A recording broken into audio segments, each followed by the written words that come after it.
हाफ-एस्ड king versus अपाहिज लंगड़ा wolf, जैगियोन नॉव versus जिनरैंग। दोनों ही बेचारे गरीब अनाथ के बच्चे, दोनों ही हद से ज़्यादा स्ट्रॉन्ग है। दोनों की लिमिटेड बस मुट्ठी भर आर्म्ड फोर्सेस बची हुई है। और क्या लगता है कौन जीतेगा इनके बीच का मुकाबला?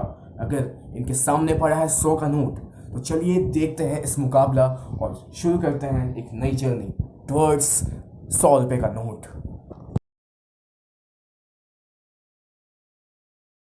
पहले ये सुनो, ये कंपैरिजन हम क्यों कर रहे हैं? क्योंकि भाई इन दोनों की लाइफ बहुत ज़्यादा ही सिमिलर है। तुम बस सिमिलैरिटीज़ एक बार देख लो।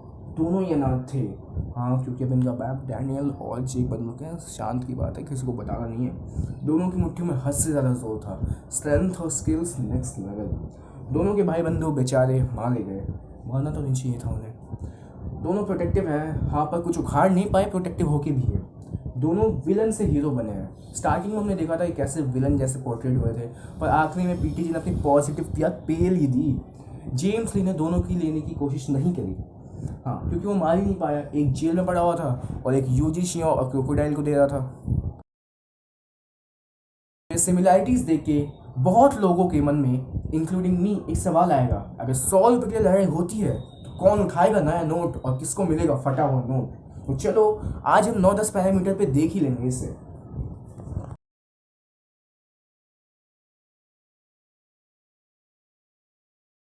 पहले ये सुनो, ये कंपैरिजन हम क्यों कर रहे हैं? क्योंकि भाई इन दोनों की लाइफ बहुत ज़्यादा ही सिमिलर है। तुम बस सिमिलैरिटीज़ एक बार देख लो। दोनों ही अनाथ थे। हाँ, क्योंकि अब इनका बाप डैनियल और जेक बन चुके हैं। शांत की बात है, किसी को बताना नहीं है। दोनों की मुट्ठी में हद से ज़्यादा जोर था। स्ट्रेंथ और स्किल्स नेक्स्ट लेवल। दोनों के भाई बंधु बेचारे मारे गए। मारना तो नहीं चाहिए था उन्हें। दोनों प्रोटेक्टिव हैं, हाँ, पर कुछ उखाड़ नहीं पाए, प्रोटेक्टिव होके भी है। दोनों विलन से हीरो बने हैं। स्टार्टिंग में हमने देखा था कि कैसे विलन जैसे पोर्ट्रेट हुए थे, पर आखिरी में पीटी जी ने अपनी पॉजिटिव याद पेल ही दी। जेम्स ली ने दोनों की लेने की कोशिश नहीं करी। हाँ, क्योंकि वो मार ही नहीं पाया। एक जेल में पड़ा हुआ था और एक यूजी शियो और क्रोकोडाइल को दे रहा था। तो हमारा पहला पैरामीटर है स्किल्स। यहाँ बात थोड़ी धुंधली है, पर मेरे हिसाब से यहाँ पे जैगियोन ना विंस। क्यों? देखो, जैगियोन ना के मास्टर का राइवल कौन था? वो ह्यूमन और मगरमच्छ का हाइब्रिड पैचॉन जो, वो बंदा जिसने डैनियल का यूनिक पाथ अनलॉक करवा दिया। मतलब जैगियोन ना की ट्रेनिंग लीनेज ही नेक्स्ट लेवल की है। हाँ, मतलब अगर उसका मास्टर उसका राइवल है पैचॉन जो का, मतलब वो भी तो स्ट्रॉन्ग बहुत होना ही चाहिए। वो अलग बात है कि उसके मास्टर का ही मैसेकर हो गया था थोड़े टाइम बाद। जिनरैंग का मेंटर गैपियोन किम था, लेजेंडरी नो डाउट, पर जिनरैंग के पास उतना समय नहीं मिला खुद को रगड़ने के लिए, और टीचिंग के नाम पे लेजेंडरी फिस्ट ने बस उसे अपना नाम दिया और कहा जो सीखना है लड़ मर के सीख ले, मुझे तुझसे फर्क नहीं पड़ता। पॉइंट जाता है जैगियोन ना को। नेक्स्ट पैरामीटर है स्ट्रेंथ, स्पेशली रॉ स्ट्रेंथ। तो भाई मेरे लिए यहाँ पे जिनरैंग बहुत ऊपर है। लाइक जिनरैंग की रॉ स्ट्रेंथ उसके डोमेन एक्सपेंशन जैसा काम करती है। जिनरैंग ने उस रात जब बुशान में कीते किम आया था, उसने उसे कन्विक्शन के साथ काफ़ी अच्छा डैमेज दिया था। कीते किम वही बंदा है जिसने वास्को को वन शॉट कर दिया था उस दिन। वास्को को हम बहुत ज़्यादा स्ट्रॉन्ग मानते हैं क्योंकि वो है, जिस बंदे ने वास्को को वन शॉट करा था वो था कीते किम। और कीते किम को किसने मुक्के बजाए थे? बहुत तगड़े वाले। हाँ, बहुत तगड़े वाले, क्योंकि हमने उसके अलावा किसको नहीं देखा इतना डैमेज पहुंचाते हुए किसी कीते किम को। तो भाई मेरे लिए जिनरैंग काफ़ी ज़्यादा ऊपर है रॉ स्ट्रेंथ पे जैगियोन ना के मुकाबले। जैगियोन ना का कुत्ता बन जाएगा अगर 1v1 ओनली रॉ स्ट्रेंथ पे लड़ाई होती है इन दोनों की। तो अपना नेक्स्ट पैरामीटर है टेक्निक। Technique comparison. ये क्लोज फाइट था बट जैगियोन ना एज्ड आउट। जैगियोन ना के पास हाई लेवल टेक्निक है विथ बहुत सारी वैरायटी। रिफाइनमेंट भी बहुत ज़्यादा है जैगियोन ना के पास। जिनरैंग के पास टेक्निक बहुत ज़्यादा ही पावरफुल है पर बहुत ज़्यादा लिमिटेड भी है। हमने ज़्यादा वैरायटी नहीं देखी।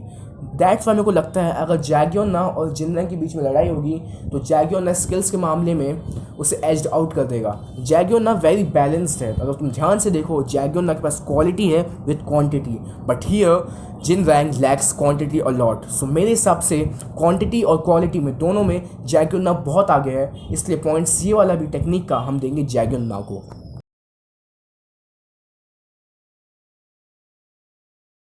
हमारा नेक्स्ट पैरामीटर है एक्सपीरियंस। ये इंटरेस्टिंग है, देख के लगता है जिनरंग ज़्यादा एक्सपीरियंस है क्योंकि वो थोड़ा बुढ़ा टाइप दिखता है। जैगियोना यहाँ पे मेरे हिसाब से स्टिल थोड़ा आगे है, क्योंकि हम यहाँ पे कॉम्बैट एक्सपीरियंस की बात कर रहे हैं। हाँ, तुम लोग कहोगे जिनरैंग जेल जाने से पहले काफ़ी ज़्यादा लड़ता था, पर जेल के बीच में जो गैप आता है वो काफ़ी ज़्यादा इन्फ्लुएंस क्रिएट करता है। भाई जैगियोना लगातार 10-15 साल से अपने इलाके में ही लड़ रहा है। उसने अनगिनत तो नहीं पर बहुत सारी बैटल फेस करी है। जिनरैंग जेल में था, हाँ वहाँ पे उसकी स्किल्स थोड़ी फेड हुई हैं, पर स्किल्स उसके पास थी, पर मोस्ट ऑफ द टाइम उसने पत्थर तोड़े हैं। और मेरे हिसाब से यहाँ पे Jaegyeon Na experience, specially combat experience में जीत जाता है। Street fighting, crew battle, survival situation, Jaegyeon ने सब कुछ देखा है।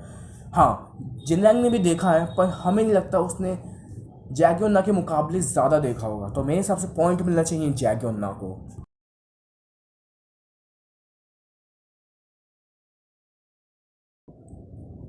नेक्स्ट पैरामीटर है एंड्योरेंस, और मेरे लिए एंड्योरेंस में जैगियोना थोड़ा कम है कंपेयर टू जिनरैंग। जिनरैंग बहुत बचपन से पिटा है, और हमारे लिए लुकिज्म में एंड्योरेंस का मतलब होता है कौन ज़्यादा मार खा के उठेगा, और जिनरैंग बेचारा बचपन से ही पिट रहा है। हाँ, वो बड़े होकर भी पिटा, पर जैगियोना के मुकाबले काफ़ी ज़्यादा। और अगर हम रिसेंट चैप्टर्स भी देखें, जब कीता में आया था उसने सबको वन शॉट कर दिया था एक्सेप्ट जिनरैंग के। जिनरैंग बहुत पिटा उससे, पर वो नॉकआउट नहीं हुआ था। और मेरे हिसाब से अगर कीता के अपनी कुल्हाड़ी का नंगा नाच शुरू ना करता तो जिनरैंग उठता, उससे करारा जवाब देता। तो मेरे लिए एंड्योरेंस में जिनरैंग थोड़ा ज़्यादा ऊपर है। नेक्स्ट पैरामीटर है मेंटल स्टेट, मेंटल कंडीशन। ये अंडररेटेड पैरामीटर है। देखो, साइकोलॉजी में एक चीज़ होती है, जो बंदा सालों से रिवेंज के पीछे भागता है वो अंदर से खोखला होना शुरू हो जाता है, जिसकी वजह से मेरे को लगता है जिनरैंग अभी थोड़ा ज़्यादा हेल्दी है, लाइक मेंटली। जैगियोना ठीक ठाक है, पर अंदर से ख़त्म हो रहा है। उसने बहुत कुछ सेक्रीफाइस कर दिया है। जिनरैंग अभी रिकवरी फेज में है, और उसके पास मोटिवेशन भी काफ़ी ज़्यादा है। उसके पास एक गोल है। अभी गोल के बीच में कौन लड़ रहा है? जैगियोना, जिसकी वजह से वो खोखला है। मेरे को लगता है जब जिनरैंग का कमबैक होगा तो मेंटली बहुत ज़्यादा हेल्दियर होगा compare to Jaegyeon Na. So this point goes to Jinrang 2। So finally अब आते हैं हम अपने आखिरी पैरामीटर, फीट्स, किसने ज़्यादा उखाड़ा है। तो इसका आंसर मैं आखिरी में दूंगा, उससे पहले हम दोनों के ओपोनेंट्स देख लेते हैं। तो जैगियोना के देखते हैं। जैगियोना में मेनली डार्क क्रोकोडाइल सोसाइटी से फाइट करी है, कुछ किंग से भी फाइट करी होगी, हमने ज़्यादा देखा नहीं है। जेम्स ली से उसकी फाइट हो नहीं पाई। देन उसके कैसे हमने कोई मेन अपोनेंट नहीं देखा बहुत ज़्यादा स्ट्रॉन्ग। उसने अपना मोस्ट ऑफ द टाइम निकाला है कुछ प्री जनरेशन फाइटर्स और डार्क क्रोकोडाइल सोसाइटी से लड़ने में। पर वहीं जिनरैंग यहाँ पे काफ़ी ज़्यादा स्ट्रॉन्ग फाइटर से लड़ चुका है। उसने बहुत सारे फर्स्ट जनरेशन किंग को हराया है, प्री जनरेशन के एलीट फाइटर से लड़ा है, कीते किम से भी लड़ा है। मैं उसे किंग में नहीं रखता, वो किंग स्लेयर में आता है मेरे लिए। और भाई वो तो हैकर है, मतलब कीता किम तो एक हैकर ही लेवल पे है। डिसिप्लिन है वो किसका? गैप किम का। भाई जिनरैंग की फीट्स बहुत ज़्यादा ऊपर है, इसलिए मेरे हिसाब से जिनरैंग फीट्स में बहुत आगे है। सो ये पॉइंट जाता है जिनरैंग को। हाँ, बहुत ज़्यादा पॉसिबिलिटी है कि फ्यूचर में जैगियोना कैचअप कर लेगा जिनरैंग के साथ फीट्स में, पर अभी के लिए जिनरैंग टेक द पॉइंट।